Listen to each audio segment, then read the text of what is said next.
Test.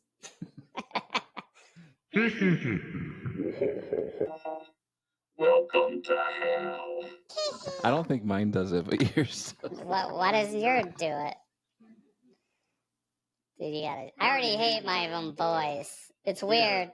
Talking and hearing it at the same time is so weird. I know, sometimes it's like talking over yourself. Yeah. Do you like this music, Clint? I love it. Is it getting you in the podcast mood, or every time I hear this, like, we got the funk? Think about the 70s jive, with the bell bottoms and all that.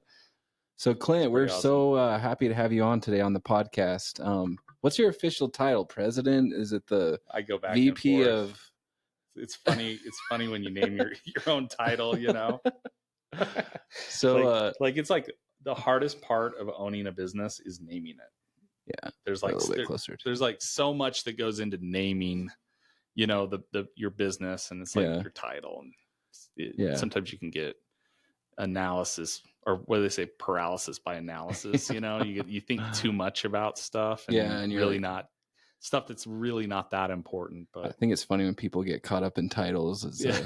What's the most fancy title I can think of? My VP favorite. Of. Yeah, it's like you looked on LinkedIn and everybody's a CEO. CEO of some side hustle. Anything that starts with C in an acronym, like COO, CFO, you're important, right? The CEO of my Uber company, that has one driver, and that's me. I make all the decisions. Yeah. So official title is what? President? Yeah, president of Embarc Solutions. Embarc Solutions. Love it. Yeah. That's awesome. Is that good? Is that good enough? Is there a better title? No, I think that sounds very important. So sometimes I wish I was like the entry-level decision maker. the intern. The plan C guy. The assistant to the regional manager. Yeah, sometimes you got to make some tough decisions. Everyone leans towards you because you're the important guy in the company. Yeah. So I was going to ask you, like, how did we meet? Yeah. So it's kind of an interesting story. I can't even believe it's been this long, but back in 2004, I get home from my LDS mission, and my cousin, Mark Erskine, he's one of the pioneers of, selling telecommunications back in the day when we worked for a company called Atlas Marketing. And I get home off my mission, and he was hitting me up while I was on my mission about a door-to-door job selling Dish Network. And I was like, well, I'm already Mark. He's like grooming people before they're even home. He was on top of it. Yeah. He was talking to me every week about it. He's like, hey bro, do you want to come home and make 20 grand in a summer? And I'm like, yeah, I need to pay for college. I need to.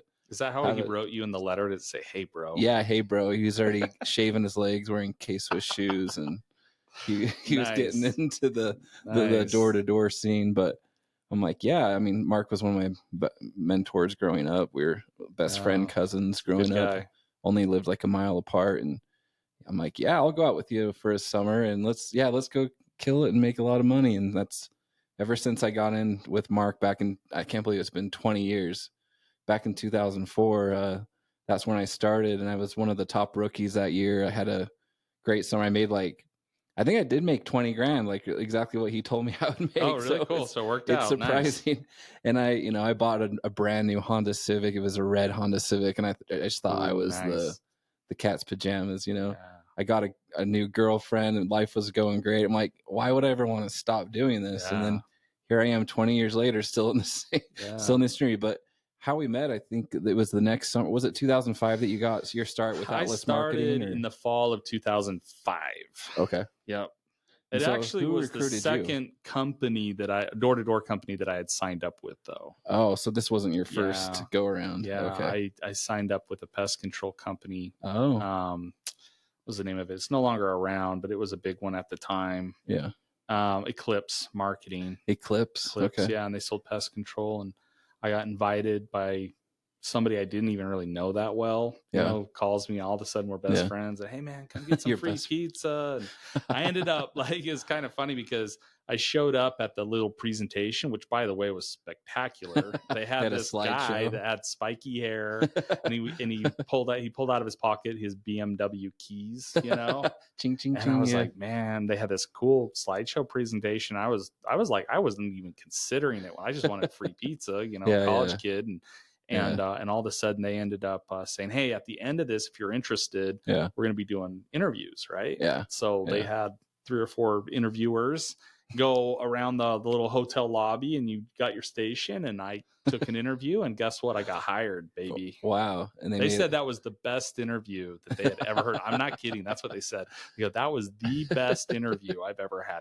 Anyway, long story short is I'm thinking, well, gosh, they'll take anybody. Yeah, they're telling me, right? And then all of a sudden I went back to my friend that actually invited me. Yeah. They were like, sorry, man, I don't think you do very well. So had they hired him, I would have gone. But I was like, anyway, I didn't even really know him very well. And I'm sitting here going, wow, I really am the only one that they hired. Okay, well, that's cool, but it's scary, right?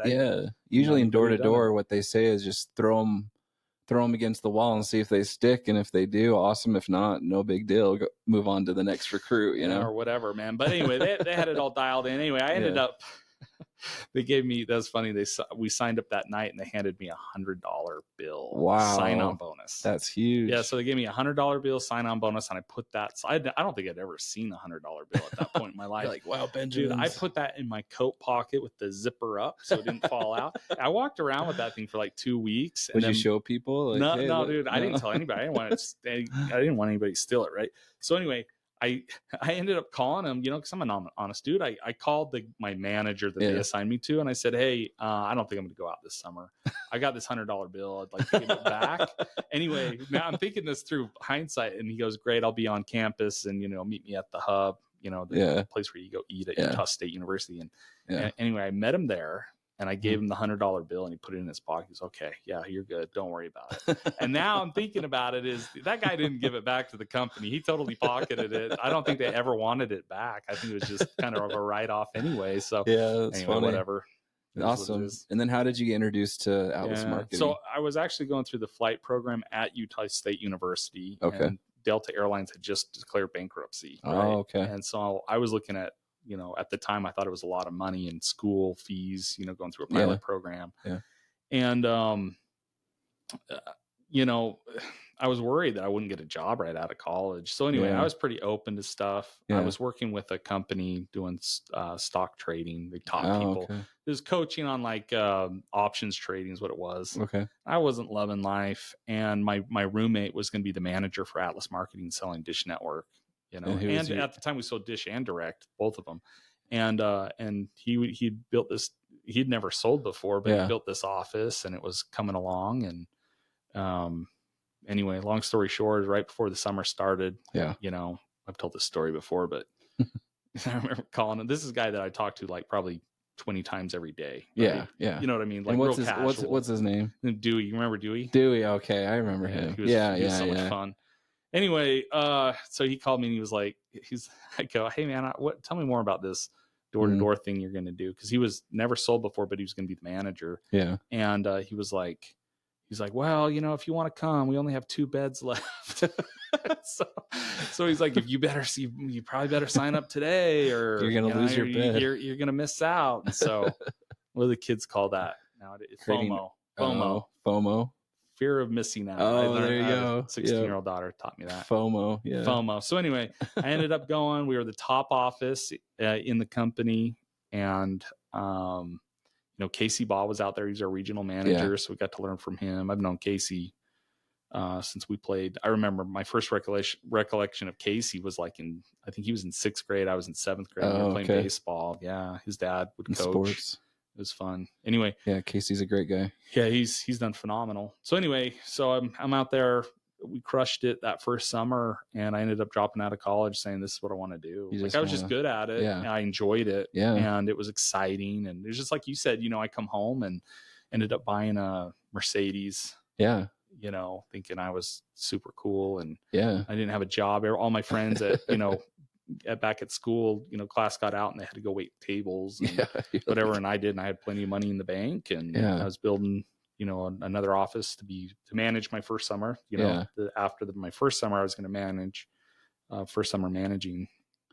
Anyway, it worked out super good. Awesome. Ended up moving on. I mean, as you know, anybody knows, Atlas was, in my opinion, wildly successful. Oh yeah, a lot of tons of just huge names. Exactly. Huge, we could go on and on and on and on. And I do wear that time at Atlas with the badge of honor, because there's so many just studs. I learned so much. I mean, they totally invested in people. Yeah, I still bring up a lot of the principles and sales tactics that I learned from all the the OGs like Brandon Grover and Wade and Doug Robinson, and tons of great information. I felt like out of all of the companies that I've worked with since then, I felt like they had the best culture. Oh yeah, we didn't make the most money, but we recruited against anybody. I think we were making like $60 or $75 a sell. $60 a sell. And you know what? I was making tons of money. Yeah, it was great. Like no complaints there, but the times have changed a little bit. Yeah. But anyway, went on to work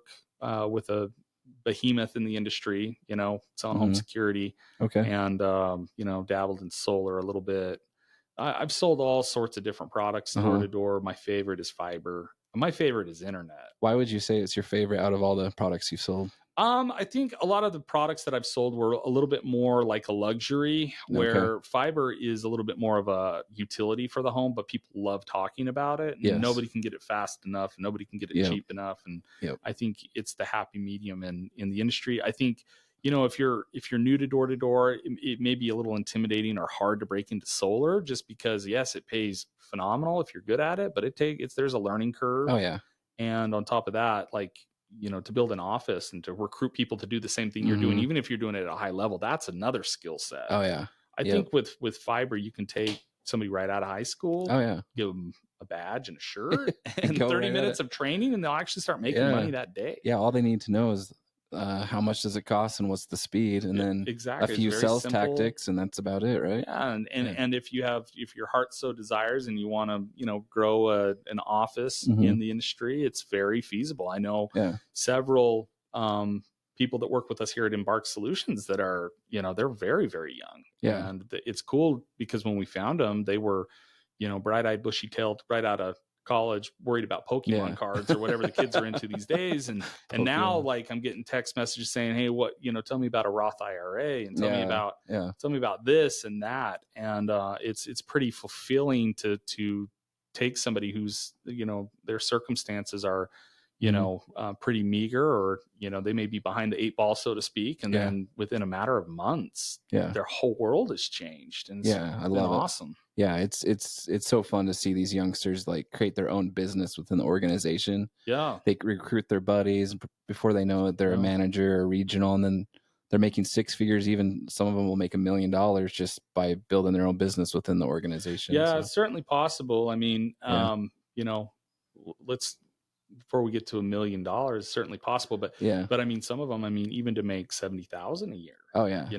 Let alone in the summertime. 120,000. We have several people already, this year that have made way more than $100,000, $200,000. So anyway, that's pretty gratifying. To go through. But I think I love the fiber industry. I think the technology is exciting. I think it's just an exciting time in my lifetime to be a part of an industry that's just booming. I love it. So how did you hook up with pretty much the founder of Embarc Solutions, Albert? How did you hook up with Albert Brand?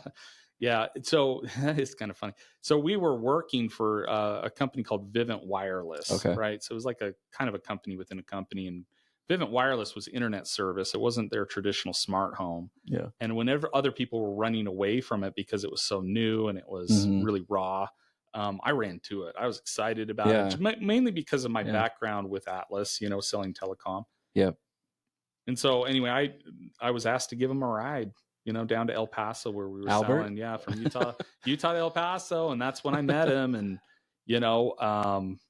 I think we just kind of clicked. You guys hit it off? Yeah, it was like that. A bromance? Bromance? What's the movie? Step Brothers, Did we just become best friends, And, we've I don't know. There's just certain people in your life. I don't believe in coincidences. I think everybody comes into your life for a reason, for good or bad. But, it came into my life. And at that point, we hit it off. I think we complement each other really well. And, when Vivint Wireless didn't work out, we ended up moving on to a company called Rise Broadband together, where we were corporate employees, and we built their door-to-door company. You've sold Rise before. Yeah, I love selling Rise as long as there was a line of sight. I loved it. It was wildly successful. I mean, we did tens of thousands of sales. I didn't realize that. We crushed it. Absolutely crushed it. And they were really good to us, and a lot of great memories there. But long story short, I think we did so well that we almost,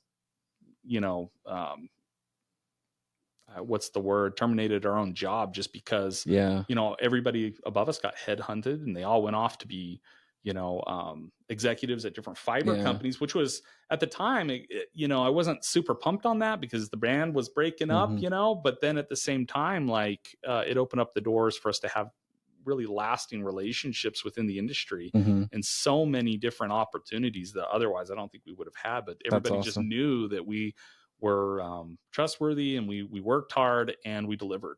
And I love that. When you can do that, wonderful things, magical things happen. It certainly happened for us. And then so you guys are like, well, we already have this good relationship. Why not build a business? Is that kind of how it happened? Or well, it's kind of funny because I went on to take a corporate job, and so did he. And there was some time there, but we owned there was a time where we saw a need where, we had a lot of these different companies saying, hey, we need some door knockers. We need somebody with this skill set that can deliver. And we kind of did it half-heartedly, I guess, just kind of on the side just because we could. And then long story short is we said, hey, let's run with it. Let's go. Yeah. Let's do our own thing.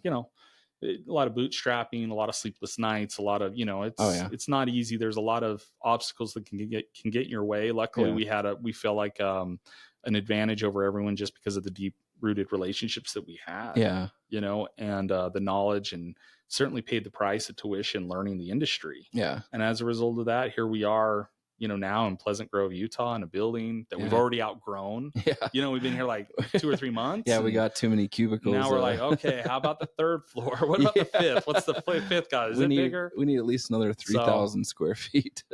So it's super fun. Everybody here at Embarc Solutions I think has the same mindset.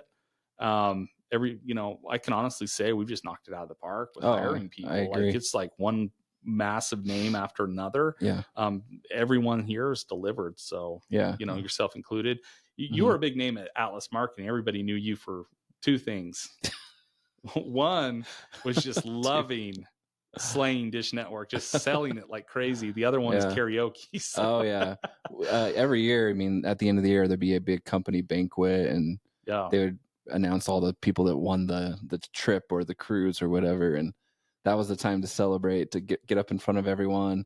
They would give out like these flat screen TVs. I guess there were plasma TVs back then. Oh, if you got a plasma TV, that was a huge deal. So, dude, those things were heavy. I know. I still have mine. I still have mine. Dude, I recently got rid of mine. I'm like, dang, this thing is heavy. Yeah, and they'd get you up on stage, make a big deal, put you up on the big, the screen, and it, like, nothing felt better as like a 21-year-old. I'm like, dude, this is amazing. The recognition was just huge. And that's what a big reason, that culture is what brought me back year after year. But I just loved all the guys there. I think culture is so huge. And I think we have that in our company and Embarc culture. I feel like when I come into work, it's not a drudgery. It's like I get to work with my best friends. Like I recruited one of my best friends, Mark Evans, and he's helping, doing all the same things that I'm involved in, and getting reps trained, onboarded, get them all the things that they need, and then going out and slaying it. One week out of the month, we'll both go out and sell. Even being 41, we're still going out, and it's great money. Like it's probably the most money I've ever made in my life. Yeah, it's super fun for me to hear that too, because it's like and you're sitting in my seat, and it's really gratifying to see the families that have benefited, the people that have obviously worked really hard for it. Right? This is not a layup, but at the same time, like, the sacrifices really have been paid off, and there's nothing more gratifying than seeing guys go out and buy their first car or buy their first house. We had one of those recently. people starting to invest that extra money. That's been super fun. So to see all that. Yeah, it's been really cool. Like, excited to see, as we're completing our first full year. It's just, if you would have told me this time last year where we'd be, I wouldn't have believed you. But with this stuff on the horizon too, I think we're gonna 5x, 6x, 7x what we've done this year, next year. How many partnerships are we at now? About 10, over 10, or it's over 10. I think it's probably like 11 or 12, and we're adding to it too. We've have some phenomenal partners right now that have just really been good to us. So a ton of different options. It's not just a one, like before with Atlas, it was just Dish or nothing, right? With this, we have 10 different, service providers. Which in fiber is important because it's not like Dish where you just set up shop and you start installing. Like with this, it's obviously a little bit more geographically locked. Yep. And so we've got enough for everyone. No matter where you live, there's something close by you that you can sell. And did I hear this right? Did the government basically give all this funding to expand fiber into rural areas? Is that? Yeah, that's called the CAF fund. It's the Connect America Fund. Okay. But there's also, there's a lot of infrastructure funding that's going on from the government. And that's one of the reasons why we're doing so well right now is there's this big boom to get fiber to underserviced areas. Yeah. And we go into these rural markets where they've just had like only fixed wireless or satellite internet. Yeah. And they're just begging for something that's faster. Yeah. And that's interesting too. Like that is a big part of our success without question. I think the need for it right now, I could go into the history and everything about Ronald Reagan actually started it back in 1984 with connecting homes with copper telephone poles. And then Barack Obama actually, he updated that to the 2.0 version, which they call the Obama phone actually. I've never heard of that. Yeah, I could tell you all about it. Anyway, having said that, like there's never been a better time to be a part of the fiber industry. And I think a lot of these companies, these ISPs, which is an internet service provider, they love door to door because, you throw up a billboard or a mailer or a radio ad and your call center gets bombarded with people that you cannot service, right? Yeah. With door to door, you can be a lot more surgical and they'll tell you exactly which houses to go to and which ones not to. And that way you can be more surgical on getting, picking up sub accounts or subscribers. So. Yeah, I love selling internet. Not only the fact that it's easy to sell, but everyone wants it. It's very rare you run into anyone unless they're super old that they don't want good, reliable internet. And so everybody I love the product. I think it's the funnest thing to sell out there. So, but let's talk about some of our over the past years we've come up with these maybe like tactics that keeps ourselves motivated. I'm sure you remember when you're out in the door. It's definitely like a grind. When you're selling and. For reps that are just starting out or reps that are out on the doors now listening to this, what kind of advice can you give them to like keep themselves motivated? Because they don't necessarily have someone looking over their shoulder all the time, right? Is there any things that you've learned over the years that can help reps? Yeah, for sure. I think there's so much. We don't have time to talk about all of it. But I mean, like, I think just being intentional. And what I mean by that is not going out on a day without a game plan and making sure that your goals aren't just short term, they're also long term too. It's like death by 1,000 cuts. If you want to own real estate or invest in real estate or whatever your aspirations are, it all starts with let's just take it hour by hour or day by day. And if you were consistently doing that with a goal in mind, then magical things certainly can happen. But for me, like I've talked about this a little bit in the past, but I think some people get their door to door is a really great industry. It's really interesting. It really separates. It really tells you a lot about yourself. And I find that a lot of guys that are super talented, very good at door to door sales, and they get caught up in hey, I'm going to start at noon or I'm going to start at 3:00. Yeah. And the reality is there's somebody to be sold at any hour of the day. I agree. Right. I'm not saying go knock on someone's door at 1 a.m., but I bet you I could find somebody if I was really looking hard enough. Right. Yeah. So anyway, my point is like, I'll start at 8:30 in the morning, especially if I'm traveling, right? I'm away from my family. I'm going to do everything I can to push as many sales out as I can. So I'll start at 8:30 in the morning. I'll just drive up and down looking for somebody whose door is open. Maybe they're gardening, whatever in their yard. I'll start with them, and you'll realize that there's a lot of these people that early in the morning that are totally fine having that conversation with you. And then as the day progresses, right now I can go knock on as many doors as I want and not have to worry about it. But it's amazing how fast you can go from 8:30 to 10 o'clock. I mean, it's definitely a numbers game. And when I first started knocking again with Embarc, it was November, December. It gets dark at 4:30. I had no option but to go out early. Yeah. And out of all the years I've done this, it's always like a given that, don't go out on the doors until 1 because no one's home. That's so much farther from the truth. And as soon as I got out about 9:30, I was like so surprised how many people were home. And I would get like 3 or 4 before noon. I'm like, this is crazy. Yeah. Like, it's always been the mindset that like, don't sell till 1. And I already have 4 before noon. Like, it's definitely like, get out there and find any signs of life. Don't think that people aren't home, Yeah, I think a lot of that, as having a game plan too. I always would have a game plan the night before. Yeah. I knew exactly where I was going. I knew exactly when I was going to start. I also knew what I was eating for lunch. I didn't have time to even think about it. I already knew, I had planned if I was going to take breaks, which I typically don't, because not because I'm against taking breaks. I get in the groove. I get, in that flow state, and it is more motivating for me to have 4 sales before noon than 0 sales. Like if I have 4 sales, like I'm really hitting it hard because I want to see how many I can do that day. Yeah. You know what I mean? And I love the fact of breaking up the day, basically, like you said, make short-term goals. I usually had a goal of getting, when I started at 1, I'd be like, I'll get 1 or 2 before 4, and just only focus on that one deal before a certain time. And then once I get it, then I reset my mind, reset my focus. And then I think, okay, now I just need 1 before 5 or 1 before. It's just, instead of running like a marathon, you're doing like 4 or 5 games within the game. It's a lot of it's mind tricks that you play with yourself of, I'm not thinking about what I need to get by the time it gets dark. I'm just thinking of what I need to get before 1 o'clock or, Yeah, totally. And I think too, like if you're able to be consistent with that, it's just, it's almost like, it's like they say, don't practice until you get it right. Practice until you can't get it wrong. And that's kind of how I view that. It's like if you get in that state where it's uncomfortable for you to be in the hotel at 9 o'clock, 9:30 in the morning, like, you're out grinding, burning daylight. And anyway, wonderful things happen when you work hard. Yeah.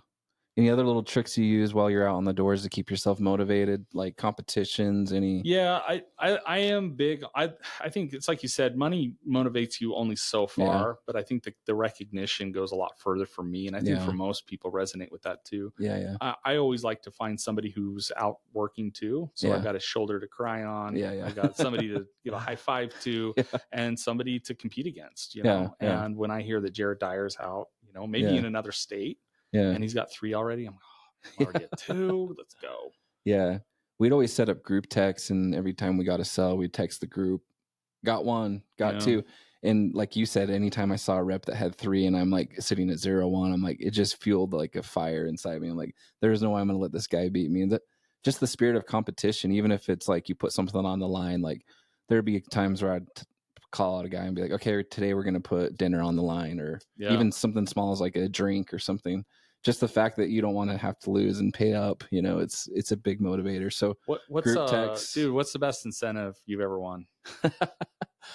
I mean, those cruises, the resorts and things, those are probably the best. But I think one of the funnest things was, there was like a date night thing where they like, okay, we're going to have you go to like the most fancy restaurant, and then you're going to go to this like show of Michael Bolton. I don't know if it's Michael Bolton, but like just so nice. It was some like weird music. I don't even remember who the artist was, but there was like this fancy dinner. You go out and see like a concert and a show.